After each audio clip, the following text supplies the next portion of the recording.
सुल्तान शमसुद्दीन तमश दरबार में बैठा है, काजी अदालत भी बैठे हैं, मुकदमात सुने जा रहे हैं। बाहर से रोने की आवाज आने लगी, चीखने चिल्लाने की। बीबी बयान कर रही, क्या हो गया क्या हो गया। वो टल लगे होते थे बादशाहों के, वो बजने लगे, जोर होने लगा। बादशाह ने कहा इस फरियादी को जल्दी बुलाओ। वो अंदर औरत आई तो चीख चीख के रो रो के उसने अपने कपड़े फाड़ फाड़ के, बुरा हाल, 2 महीने का बच्चा। लोग उसकी आहोजारी पर उसकी तरफ मुतवज्जह, बीबी क्या हुआ, पानी पिलाओ बिठाओ, ये क्या हो गया। कहने लगी लुट गई, इज्जत बर्बाद हो गई, तबाह कर दी गई। तो मैं क्या हुआ।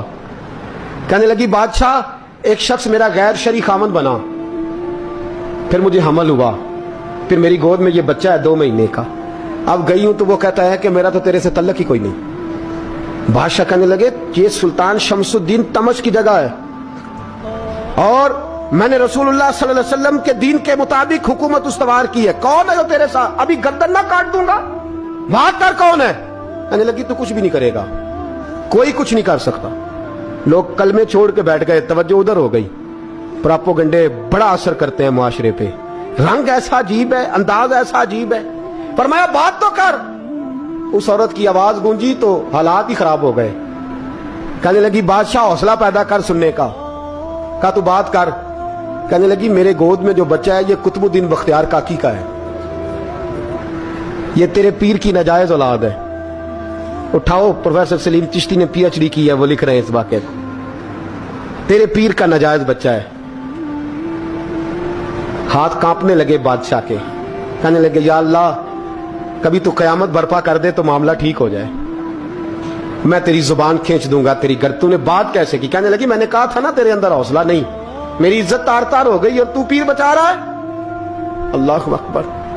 सुल्तान शमसुद्दीन तमश आसमान की तरफ देख के कहने लगे मौला मुझ मुजरिम को जिसकी बरकत से उठा के तूने मस्जिद में पहुंचाया, आज मुझे तूने किस इम्तिहान में डाल दिया, ये क्या रंग तूने जिंदगी का बनाया है। कहने लगी बुला उसे, उड़ाब गर्दन।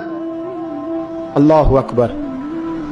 ख्वाजा कुतुबुद्दीन बख्तियार काकी, जरा उस जगह पे अपने आप को खड़ा करके देख मेरे दोस्त। जो शख्स दिल्ली के बाजार में निकले तो दुकानें बंद हो जाएं, औरतें घरों में घुस जाएं, जिसके नाम पर चर्चे हों दीन के, वो शख्स लाठी टिकाता टिकाता। उर्स मनाने आसान है, ढोल ढमक्के करके घरों को जाना आसान है, पर जरा इनकी राहों का मुसाफिर तबान इन्होंने अंदाज क्या इख्तियार किया। हजरत ख्वाजा कुतुबुद्दीन बख्तियार काकी, खबर फैल गई। इतनी शोहरत पाकीज़गी की नहीं हुई थी जितनी इस जुर्म की हुई। लाठी टिकाते टिकाते जब पहुंचे ना बादशाह के दरबार में, बादशाह उठने लगा, काजी उठने लगा, लोग उठने लगे, तो कुतुबुद्दीन बख्तियार काकी की आंखों में आंसू आए। मानने लगे बेटो बैठ जाओ, आज मैं पीर बन के नहीं आया, मैं मुजरम बन के आया। और कहा मेरे मालिक का इंसाफ भी देखो, दिल्ली का पीर आज दिल्ली की अदालत में अपने ना करदा जुर्म की सफाई देने आया है। बड़ी लाठी पे टेक लगाई, दिल्ली की गलियां भी रोती हैं कि ये क्या रंग, अल्लाह ये तेरा क्या रंग है। ये ते मैं गुड्डी ते हथ डोर सजन दे, ओ जिंज रखे उंज रहना, वाजिब नहीं जे विच शरीयत, मंदा खसम नू कहना ए तन मेरा कंगी होवे। मैं जुल्फ सजन दी वावां, पोश मेरे दी जुत्ती बन जाए, मैं यार दी कदमी आवां। मारो मारो मैनू मार मुकाओ, कोई यूजर ना पेश ले आवां, जे सोना ही मेरे दुख विच राजी, जे सोना ही मेरे दुख विच राजी, ते मैं सुख नू चुल्हे डावां। बीबी बोल दे गवाही। कहने लगी बीबी रब जानता है, रब का रसूल जानता है, पर मैं तुझे नहीं जानता, तू कौन है। कहने लगी अच्छा वो लोगों को भेज के तहज्जुद के बहाने पिछले दरवाजे मुझे अंदर बुलाना, रब तेरा भूल जाना। फिर रोने लगी, फिर मकर करने लगी। मुझे बताइए ऐसा कोई मुकदमा हो तो लोग क्या कहते हैं, यकदम हालात बदलते हैं कि नहीं बदलते। दिल्ली का माहौल ही बदल गया, सारा हराम की बदल गया। औरत तो हिंदू थी, उसने तो झूठ मूठ के कलमे भी पढ़ रखे। अल्लाह अकबर। ख्वाजा साहब पूछते हैं गवाह है कोई तेरे पास, तो 4 कलमा पढ़ने वाले खड़े हो गए। अल्लाह करे कलमा पढ़ने वाले बिका ना करें, आमीन तो कहें। तो खड़े होकर कहने लगे हाँ हमने आते भी देखा है, जाते भी देखा है। ख्वाजा कुतुबुद्दीन साहब ने नजर उस्मान की तरफ उठाई, कहने लगे अच्छा जो तेरी मर्जी, मैं गुड्डी ते हथ डोर सजन दे, वो जिंज रखे उंज रहना है, वाजिब नहीं विच शरीयत, मंदा खसम नू कहना। कहने लगे सुल्तान यार एक रात की मोहलत नहीं दे देता। मैं सवेरे सुल्तान भी रो पड़ा कि पीर साहब मैं नौकर और मैं मोलते अच्छा हुजूर जैसे अच्छा हुजूर जैसे मर्जी। बाहर निकले, खादम कहने लगा हुजूर सवारी पे बैठ जाएं, तो मानने लगे नहीं यार आज पैदल जाना है। इस दिल्ली के चौंकों ने मुझे बड़ी सलामियां दी है, जरा मैं देखूं तो सही दिल्ली के बाजार मेरी रसवाई पे क्या कहते हैं, मुझे जरा ये पत्थर भी खाने दे, इनका जायका भी। पैदल गए, दुनिया सो गई तो दिल्ली के बादशाह ने अजमेर की तरफ मुंह किया। ख्वाजा मोइनुद्दीन हयात थे। बेखबर हो जो गुलामों से वो आका क्या है, बेखबर हो जो गुलामों से वो मुंह किया। कहने लगे मोइनुद्दीन मैं कोई लवारस तो नहीं ना, मैं कोई लवारस हूं कि यहाँ जो मेरे साथ मर्जी हो जाए। तेरी मजबूरियां दुरुस्त मगर तेरा वादा था साथ देने का वक्त आया है। मैं कोई लवारस नहीं कि अब तू अजमेर में बैठा रहे और मैं दुख सारा अकेले बर्दाश्त करूं। बुढ़ापे का मुझे भी पता है, कमजोरी का मुझे भी पता है, ज़ौफ का मुझे भी पता है, पर तू थोड़े थकड़े खानदड़ियां, मैं भी तो तेरे नाम तो मुफ्त भी खानदड़ियां। मुझे भी तो पता है ना, मनम गुलाम अली हैदरियम कादरियम तमज़े अहमद रजा खमी जन्म। मैंने भी तो अपना नाम नहीं ना जपा, तेरा ही जपा है सारी जिंदगी। ये लफ्ज कहे, कहते मैं रोया, आंख लगी तो हजरत ख्वाजा मोइनुद्दीन साहब ख्वाब में मिले। कहने लगे कुतुबुद्दीन मेरा इंतजार करना, मैं पहुंच रहा हूं, मेरा इंतजार करना, मेरा इंतजार। क्या कहा मियां साहब ने? कहते हैं माली दा कम पानी देना, फल कच्चे होण या पक्के, ये पीर मुरीद दे सिर ते ही रहिंदा है, झूठे होण या सच्चे। मैं आया, फिक्र ना करना। हजरत सवेरे उठे, फिर गए अदालत, फिर कहा ना भाई प्रोटोकॉल, मुजरिमों का प्रोटोकॉल नहीं होता, मैं अकेला जाऊंगा। जिसके आगे पीछे नारे होते तने तनहा। 2-4 मिनट ज्यादा ले लूं, आज आप हजरात।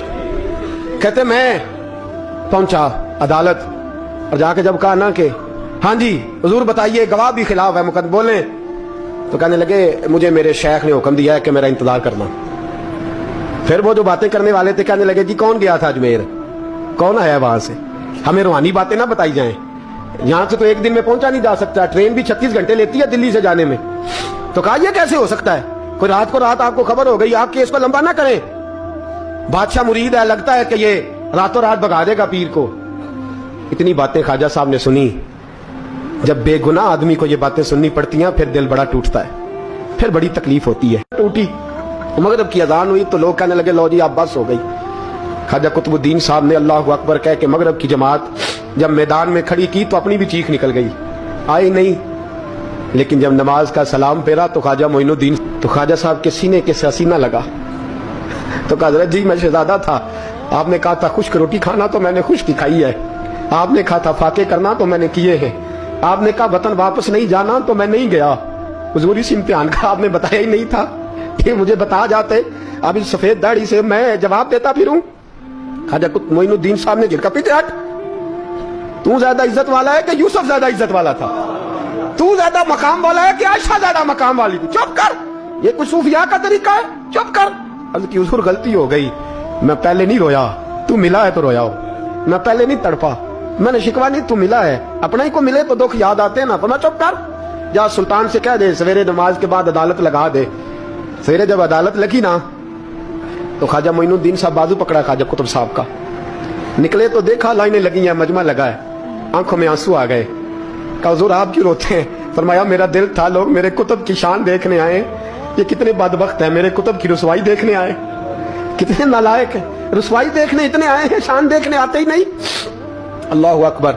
जब मैदान लगा ख्वाजा साहब पहुंचे, औरत को कहने लगे अल्लाह से डर जा, वक्त थोड़ा है, तू मर जाएगी। कहने लगी मुझे दास्ताने ना सुनाए। काजी साहब से कहने लगे काजी साहब आप हकीकत हाल से आगाह हैं, ख्याल करें। कहने लगे ख्वाजा साहब दलीलें ना दें, गवाह लाएं, बात ना करें। ख्वाजा साहब रहमतुल्लाह अलैह कहने लगे गवाहों को बुलाओ। गवाह आए तो ख्वाजा मोइनुद्दीन साहब ने नजर, तुम हो मेरे कुतुब पर, मेरे कुतुब के जुर्म के गवाह। उनकी जुबानें कांपने लगी, हाथ कांपने लगे, मैं बोलते क्यों नहीं? जब उनकी नजरें झुकी तो बादशाह कहने लगा अगर अब तुमने गवाही ना दी तो तुम्हें मैं मुजरम बना के 80-80 कोड़े मारूंगा। कहने लगा जी देखा है हमने तहज्जुद के वक्त। जब सब गवाहियां पूरी हो गई, औरत भी तड़प रही है, रो रही है, 2 महीने का बच्चा गोद में है। अब बोलिए बोलिए, उलमाए ज़वाहिर भी खड़े हैं, हसद करने वाले जलने वाले भी खड़े हैं, हिंदू तो वैसे ही तालियां बजा रहे हैं। अजमेर का बूढ़ा, और ये आखिरी फेरा था ख्वाजा मोइनुद्दीन का दिल्ली में। उसके बाद ज़ाहिरन दोबारा नहीं आए, उठे लाठी टिकाते टिकाते और मैदान के अंदर जाके ना, बड़े मैदान में मजमा था, सर सजदे में रखा, कहेंगे या अल्लाह मैं हिंदुस्तान मर्जी से नहीं आया, तेरे रसूल का भेजा आया। फिर उठे اور کہنے لگے مولا تیرے نبی کا فرمان ہے کہ میری امت کے علماء بنی اسرائیل کے نبیوں کی طرح ہوں گے، اگر یوسف کے لیے بچہ بول سکتا ہے تو میرے کتب کے لیے بھی بولنا چاہیے، اگر یوسف علیہ السلام کے لیے بول سکتا ہے تو میرا قطب الدین بھی سچا ہے اس کے لیے۔ پھر اٹھے اس بی بی کی طرف بڑھے، لوگ کہنے لگے نہ جانے اب کیا ہوگا۔ جب اجمیر کے بادشاہ نے، عطا رسول نے، ہند الولی نے، امام الاولیاء نے کپڑا کھینچا اور کہنے لگے وہ بچے تو جانتا ہے نا تیرا باپ کون ہے، 2 مہینے کا بچہ۔ جب نانا بولا تو بی بی کہنے لگی اب کیا کر رہے ہو، بچے بھی کبھی بول رہے ہیں۔ میں بی بی چپ کر، ان اللہ علی کل شیء قدیر، میں کمزور رب کا ماننے والا نہیں، قدرتوں والے رب کا ماننے والا ہوں، وہ چاہے تو بچے بھی بولتے ہیں۔ قرآن کہتا ہے حضرت عیسیٰ بولے تھے انی عبد اللہ آتانی الکتاب، مریم بھی تو ولی اللہ تھی، وہ نبی تو نہیں تھی۔ اگر ولی اللہ بنی اسرائیل کا ہو بچہ بول سکتا ہے، تو اگر ولی اللہ محمد عربی کی امت کا ہو تو بچہ پھر بھی بول سکتا ہے۔ یوں کپڑا ہٹایا، بچہ بول۔ 2 مہینے کا بچہ ماں کی گود میں اٹھ کے بیٹھ گیا اور بچہ بول کے کہنے لگا السلام علیکم یا ولی اللہ۔ جب یہ لفظ ادا کیے تو نعرے لگنے لگے، لوگ رونے لگے، بی بی ہوش ہو کے گری، فرمانے لگے مجھے سلام نہ کر، میرے کتب کی بات بتا۔ کہنے لگا قسم ہے اللہ کی عزت کی، وہ سامنے مجمع جو سردار بیٹھا ہے وہ میرا باپ ہے، قطب الدین تو بے گناہ ہے، قطب الدین تو بے گناہ ہے، میرا باپ تو وہ بیٹھا ہے۔ یہ قاضی بھی سازش میں شریک ہے، کئی مسلمان خریدے گئے، یہ گواہ خریدے گئے۔ جب گواہی ہو گئی، بچہ یہ لفظ کہہ کے اللہ اکبر کہتا ہوا پھر چپ کر گیا۔ خواجہ قطب الدین صاحب کا بازو پکڑا، خواجہ معین الدین صاحب نے مجمع سے باہر نکلے، لوگ کہنے لگے حضور آپ کچھ بولتے نہیں، فرمانے لگے جس نے بولنا تھا وہ بول چکا ہے، جس نے بولنا تھا وہ جو جادو وہ جو سر چڑھ کے بولے۔ فرمایا تم نے فارم پہ نظر رکھی اور میں نے اللہ کی قدرت پہ نظر رکھی، تم نے اس کے کردار کو جو جوڑا اور میں نے اس کے کردار کو تعمیر کیا۔ حضرت سلطان شمس الدین تمش بھی پیچھے دوڑے، کہا حضور کہاں لے جا رہے ہو؟ فرمایا کتب میرا آیا، میں اجمیر ساتھ لے کے جا رہا ہوں، اب میں نے اپنا بچہ تمہارے سپرد اب میرے پاس رہے گا، تم نے ستایا میری اولاد کو، اب یہ میرے پاس رہے گا، میں نے نہیں تمہیں دینا۔ لوگ راہیں بچھا کے نظریں بچھا کے بیٹھ گئے، پاؤں میں گر گئے، کہنے لگے حضور ہمارے لیے نہیں، رسول اللہ کے دین کے لیے، ہمارے لیے نہیں، تعمیر شریعت کے لیے، ادائے سنت کے لیے چھوڑ جائیے۔ خواجہ صاحب کہنے لگے قطب الدین جا، تجھے چھوڑ کے جاتا ہوں، اب قیامت تک کوئی تیری رسوائی کی جرت نہیں کر سکے گا۔ عزیز یاد رکھ، نہ افواہوں پہ لگا کریں، نہ کسی برادری، کسی قوم، کسی شخص کے بارے میں ایسی باتیں۔ یہاں تو لوگ گڑ گڑ کے چیزیں لاتے ہیں، گڑ گڑ کے چیزیں لاتے ہیں، اور جن کی ہیں ان کے پاس بڑے دلائل ہیں اپنی صفائی پیش کرنے کے لیے۔ جو غرباء مساکین ہوتے ہیں وہ بیچارے اپنی عزت پر لگا ہوا داغ دھو بھی نہیں پاتے، ہم بڑا لوگوں پر دھبا لگا کے ثابت کر گزرتے ہیں اور پھر صدیاں گزر جاتی ہیں۔ میری غربت نے کیا مجھ کو زمانے میں بدنام، تیری دولت نے تیرے عیب چھپا رکھے ہیں۔ اللہ کا قرآن کہتا ہے جب خبر پہنچے تو تحقیق کر، خیال کر، اس کے بعد پھر آگے اس کو بیان کر۔ اللہ ہمیں سمجھنے کی توفیق دے۔ آخر دعوان